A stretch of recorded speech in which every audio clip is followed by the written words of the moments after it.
Bubba, good morning, and first of all, welcome to Celebration Golf Club.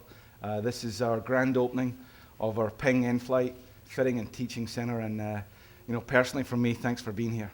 Yeah, thank you. Thanks for having me. It's fun to be here. Absolutely. I know it's been a busy morning, up early, over at the Golf Channel, morning drive. What do you think of those guys? The morning drive? Are they fun? Yeah, I think it is. Yeah. They talk about different things, not just all golf. They bring up a lot of sports, a lot of current events going out, so it's good. My wife loves it, so she watches it nonstop. I'm still sleeping though. I got you. Second time you've been on there this year, and obviously 2 wins this year. You and I spoke after Torrey Pines on Leaderboard Radio, and thanks for joining us that evening. You were in the Ping factory at the time, before Waste Management, and I think probably should be the shot of the year, the bunker shot that you hit on 18. Talk about that a little bit for me. A lot of creativity in there.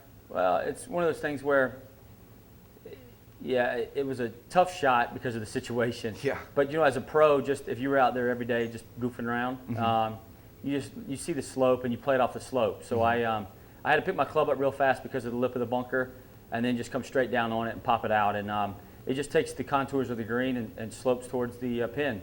And so somehow I didn't scull it out of there with that pressure, but came out, and then the putt, the 12-footer that I had to make at the time. At the time, we didn't think I had to make it, but right. I ended up having to. And so yeah, it was one of those things that I've goofed around and played a lot of those shots, but to do it under that pressure was really special. No, everybody, drive down here and we see these signs, hit it long, hit it Bubba long. I think the strongest part of your game is your short game, even more than your driver. Would you agree? Well, I love it more. It's more fun to have the short game because then the imagination shows up, the creativity shows up. I use a lob wedge everywhere. I use a 64-degree lob wedge everywhere around the green, inside of 100 yards, creating all different shots with that. You got it. Okay. President's Cup's coming up. You got Keegan Bradley, who didn't make the team. Do we need to look at that? Do you think that's right? That PGA champion, maybe even Player of the Year? I think the system's pretty good because I made it. Yeah, but you've won twice this year. But it's one of those things where it's an unfortunate situation where he is because he's a rookie. Absolutely. Yeah, if he would have been here last year, he would have had more points and he probably would have passed me. Absolutely.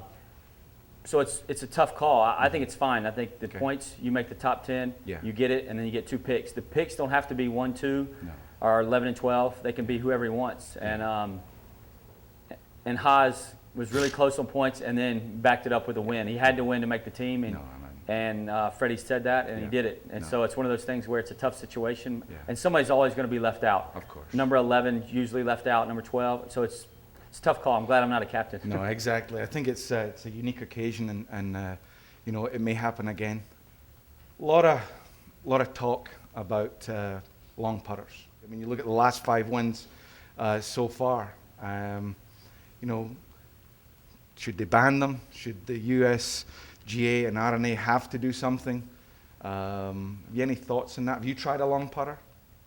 I've goofed around. I think Nick O'Hearn, he still uses a long putter. Yeah. I've goofed around with his because he's lefty, but it's one of those things where you obviously had a problem before you went to the long putter or the belly putter, so I don't think there's any reason to ban it. I don't think there's anything to do with that. I think it's just one of those things, people have got confidence in it right now, so they're switching to it. Yeah.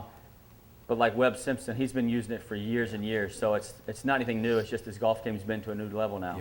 Yeah. So all these guys are good players. They're great players, and they're just taking it to a new level mentally. So that's what's really doing it. It's not the putters doing it. They still have to stroke it. Of course. If they're still shaking, it's still shaking. It doesn't matter what, long or short. I heard a great comment actually last evening from Brandel Chambly from the Golf Channel, and he talked about it like it was to tennis when they started using both hands to play a backhand shot at tennis, and there was a stigmatism with it. I think my opinion this year, the stigmatism is gone from people using long putters. Agree? Disagree? Yeah, more and more people, when they start winning, people are going to try that. Of course. It's like if people want to hit it farther, they're going to try to grab a G20 ping and see if they can hit it far. It's one of those things. It's the new fad right now. Everybody's trying it out. But I'll never go to it. Hopefully, I'll never have a belly to go to it. But I don't see it. I mean, I don't see that my game's that bad where I need to switch to it yet. Not at all, not at all. Talk about your equipment, okay? Obviously, I mean, we're here today. We're opening up our fitting and teaching center with Ping. I mean, they're a great partner of ours here at Celebration Golf Club. I mean, Ping are the industry leader in custom fitted equipment, and I mean, I know what's in your bag,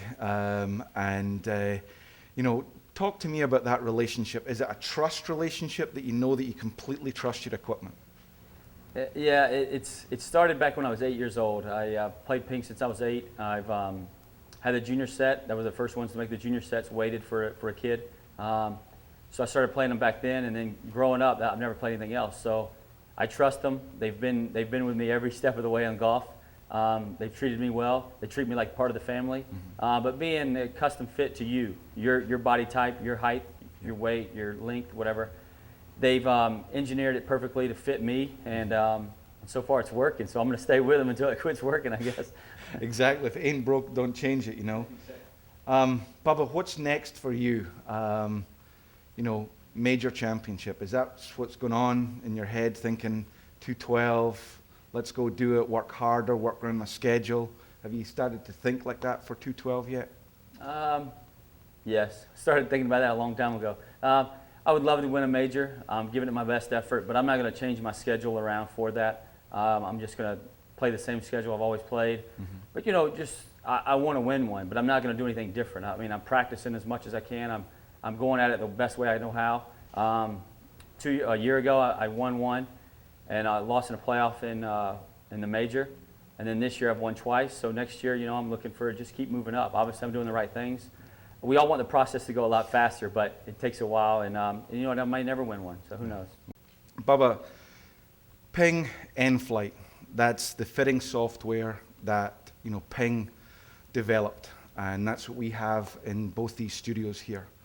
From me being a PGA professional, player, you know, where do you see that technology? I mean, you know, we watch your YouTube videos. We see what you're up to with all the games and so forth. And I mean, has technology helped you, you know, with the equipment and what you're seeing? I mean, how in tune are you to knowing your numbers with your equipment? Obviously, especially with a driver.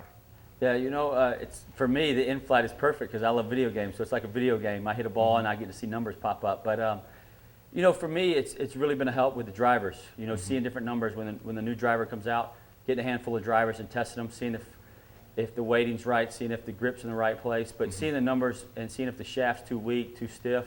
I mean, you can see the numbers, see if the ball's spinning, especially with the loft. Loft is what we work on the most.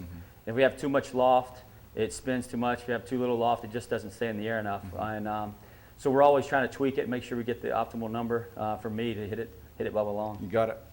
Bubba, I have to finish off with one last thing, okay? The YouTube video, okay, with Ricky, with Hunter, and with Ben Crane. Whose idea was it? Well, Ben had a crew. Ben Crane had the crew. He had some friends that are already doing some videos for him, some real videos, not just on a phone.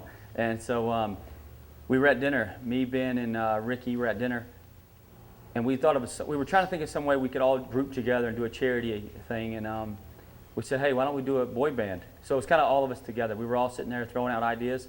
And Hunter just happened to be in the mix. We just said he lives in Dallas. He would want to do a video because he's always talked about wanting to do videos and showing his other personality. And so we just threw him under the bus. And so he agreed. And he ended up loving it. And so we're planning on doing more. But yeah, so it's just kind of three of us all together. And then Hunter just happened to fall in there. Right. So there's more to come. Well, we're hoping so. Yeah, we're looking forward to it. So we can tell everybody out there beware that there's more of the boy band golf boys coming out. Yeah, definitely. It'll Absolutely. be fun. Well, Bubba, I appreciate your time here today, and you know, good luck in the President's Cup, and can't wait till you get that major in 2012. Yeah, thank you very much. Thanks very much, Bubba. Thanks.